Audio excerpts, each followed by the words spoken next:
Jabi-Jabi, tempat di mana Sisingamangaraja diurapi sebelum maju ke medan perang. Ya teman, mata air di pusat kota Balige yang konon kisahnya disinilah dicuci tulang belulang Raja Sisingamangaraja ke-12 yang dibawa dari Tarutung sebelum disemayamkan di makam Raja Sisingamangaraja di Soposurung, Balige.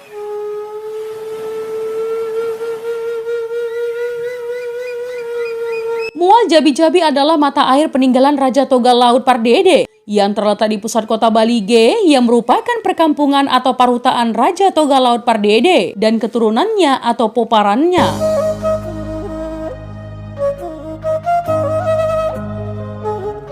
Yang disebut Lumban Jabi-Jabi yang sekarang sering disebut Komplek Monumen Jenderal D.I. Panjaitan. Pada zaman penjajahan Belanda, salah satu keturunan Raja Toga Laut Pardede yaitu Guru Somalaing Pardede yang lahir tahun 1832 selaku salah satu panglima ahli strategi perang Raja Sisingamangaraja ke-12 yang juga merupakan pimpinan agama Parmalim pada saat itu.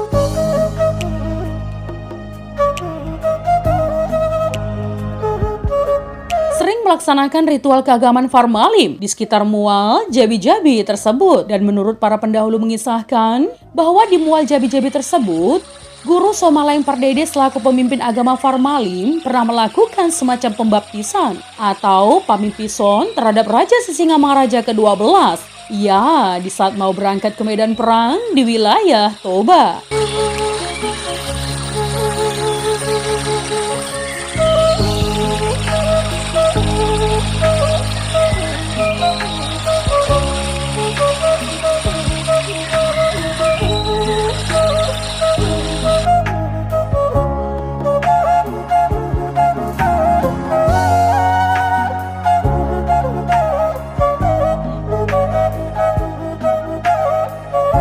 Nah teman, itu tadi adalah Mual Jabi-Jabi, tempat di mana Sisingamangaraja diurapi sebelum maju ke medan perang. Jika ada kesalahan dalam penyampaian sejarah, mohon dimaafkan ya teman.